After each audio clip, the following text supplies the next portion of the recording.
Hello दोस्तों, स्वागत है आपका हमारे YouTube चैनल पर। दोस्तों, ईंट की जांच कैसे करें सिर्फ 2 मिनट में कि जो आप ईंट मंगवा रहे हैं अपने घर का काम करने के लिए, वो ईंट कैसा है ये पहचान आपको कैसे करनी है।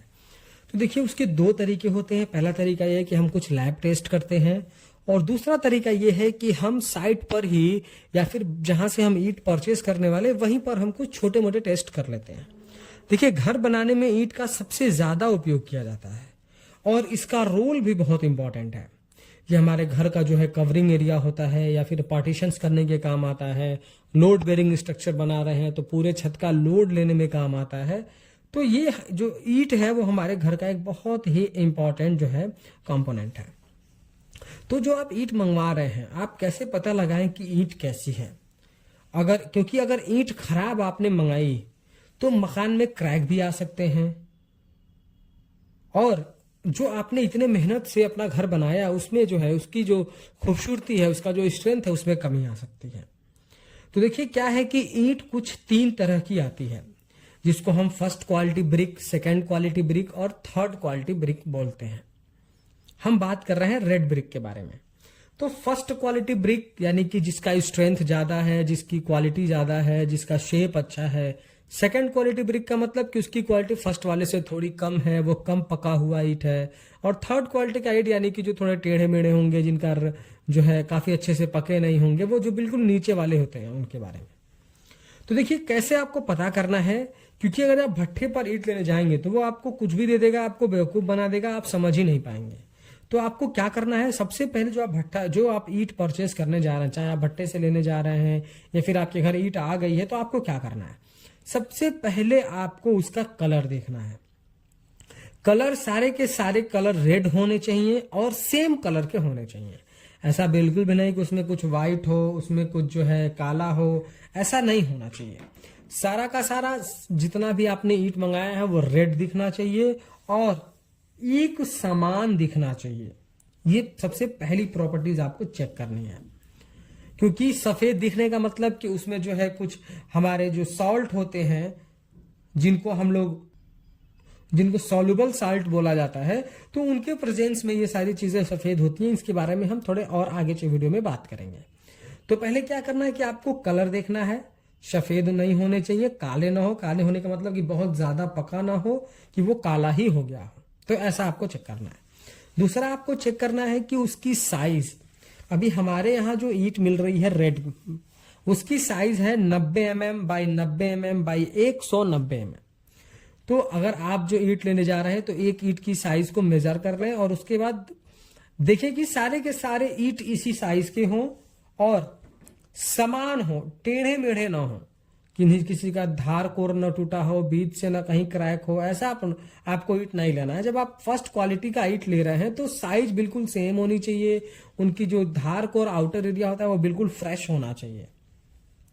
और अगर फर्स्ट क्वालिटी ईंट आप ले रहे हैं तो जैसा मैं आपको वीडियो में दिखा रहा हूं, आप 2 ईंट को उठाइए। जो भी भट्ठा ओनर बोलता है कि ये जो है हमारा फर्स्ट क्वालिटी ईंट है, तो उसको उठाइए। और फर्स्ट क्वालिटी ईंट की खासियत यह है कि जब 2 ईंटों को आप आपस में टकराएंगे तो उसमें से मेटालिक साउंड आना चाहिए, जैसा कि आपको इस वीडियो में दिखाया जा रहा है।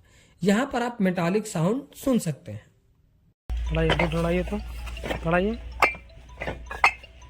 मेटालिक साउंड,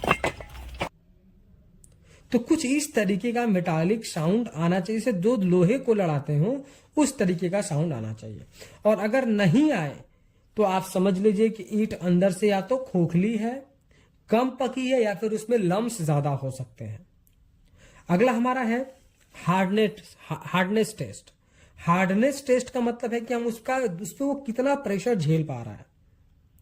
तो देखिए, ईंट का जो कंप्रेसिव टेस्ट होता है लैब में होता है, पर साइट पर आपको क्या करना है, पहले तो आप ईंट को 4-5 फीट की हाइट से नीचे गिराइए, बिल्कुल फ्री फॉल। और अगर ईंटा टूट गया, पहला तो टूटना नहीं चाहिए, टूट गया तो उसकी क्वालिटी अच्छी नहीं है।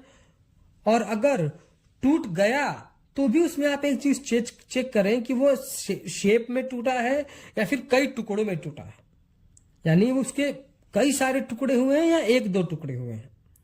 टुकड़े को हिसाब से भी बताया जा सकता है कि उसकी क्वालिटी, जैसे मान लीजिए कि आपने किसी धारदार चीज पे गिराए तो उसको तो टूटना ही है, लेकिन उसको बिखरना नहीं है, उसको एक या दो हिस्से में ही टूटना है। पर अगर ज्यादा हिस्से में टूट गई तो वो समझ लीजिए कि ईंट खराब है। अब ईंट का वेट देखिए, जो हमारे यहाँ ईंट अभी आ रही है वो 3 kg 200 ग्राम की अभी ये ईंट है, अप्रोक्सीमेट वैल्यू है इसकी। पर जो हमारी रेड ब्रिक आती है वो 2.5 किलो से लेकर के 3.25 kg तक आती है। कहीं कहीं 110 mm by 110 mm by 210 mm की ब्रिक आती है, कहीं 90 mm by 90 mm by 190 mm की आती है। तो 2.5 kg से लेकर के 3.25 kg तक जो है उसका वेट होना चाहिए।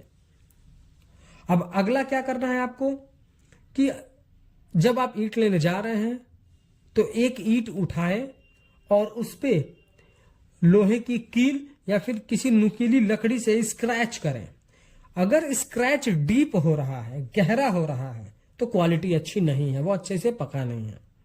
और अगर बहुत हल्का सा खरोच बस आया है उस पे, डीप नहीं हुआ है, सिर्फ लाइन बन रही है, तो क्वालिटी बहुत अच्छी है।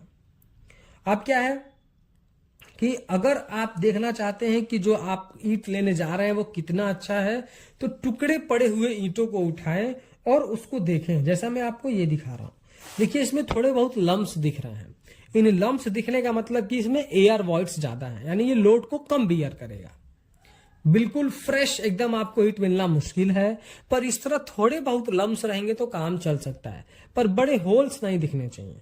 बड़े होल्स हैं तो वो ईंट जो है काफी जो है यूजफुल नहीं है, तो आप उसको नहीं यूज करें तो ज्यादा अच्छा है। अब होता है वाटर एब्जॉर्प्शन टेस्ट, यानी पानी को सोखने की प्रॉपर्टीज हमारे रेड ब्रिक में होती है, पर उसको भी एक लिमिट में सोखना होता है। तो पहले आप क्या करें, जो भी आपकी ईंट है उसका पहले आप वेट कर लें कि उसका वेट कितना है।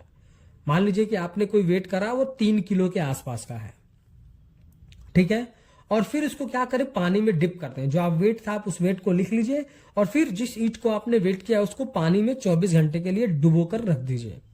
24 घंटे के बाद फिर उस ईंट को वेट करिए। उसके वेट में अगर 15 से 20% तक वेट बढ़ा है तो ठीक है, क्योंकि water absorption properties red brick की 15 से 20% तक ठीक है। लेकिन अगर वो 20% से भी ज्यादा पानी सोखा हुआ है, जैसे कि मान लीजिए कि आपने 24 घंटे बाद निकाला, ईंट का वेट 3 किलो था, तो अगर वो 3 किलो 300 से ज्यादा है तब तो आपका जो ईंट की क्वालिटी ठीक नहीं है। 3 किलो 200 है, 3 किलो 290 है, 3 किलो 300 तक ठीक है, लेकिन 3 किलो 400 ग्राम आ गया तो उसका वेट फिर ठीक नहीं है और वो ईंट बेकार है, यूजफुल नहीं है। अगला होता है हमारा कंप्रेसिव स्ट्रेंथ टेस्ट। इसमें क्या होता है कि जो हमारा एक रेड ब्रिक होता है उसको हम कंप्रेसिव स्ट्रेंथ की जो हमारी मशीन होती है उस पर रख देते हैं और ऊपर से वेट को अप्लाई करते हैं, कंप्रेस करते हैं। तो वो 3.5 न्यूटन पर mm का रिजल्ट आने तक ब्रेक नहीं होना चाहिए। 3.5 mm न्यूटन तक वेट अगर वो ले पा रहा है उसके बाद ब्रेक हो रहा है, यानी कि रिजल्ट आपका 3.5 न्यूटन पर mm स्क्वायर आ रहा है, तो वो ईंट अच्छा है, काम में आ सकता है। कम आया, पहले ही ब्रेक कर गया, तो वो ईंट यूजफुल नहीं है। अब अगला क्या कि बहुत जगह आप लोग देखते होंगे ईंट चिनाई के बाद उसमें सफेदी आ जाती है, ईंट सफेद दिखने लगता है। तो क्या आपने कभी सोचा है कि ऐसा क्यों होता है? ऐसा इसलिए होता है कि जो है हमारा, उसको हम क्या बोलते हैं कि इफ्लोरोसेंस टेस्ट होता है हमारा। इसमें क्या होता है कि देखिए, जब आप ईंट को सफेद देखते हैं, ईंट चिनाई के बाद जब आपको लगा कि ईंट सफेद हो गई है, तो ये होता है सॉल्युबल साल्ट की वजह से, कि हमारा क्या है कि ईंट में सॉल्युबल साल्ट है। तो ये हम पहले कैसे जाने, उसके लिए हमारा क्या होता है, इन्फ्लोरेसेंस टेस्ट होता है।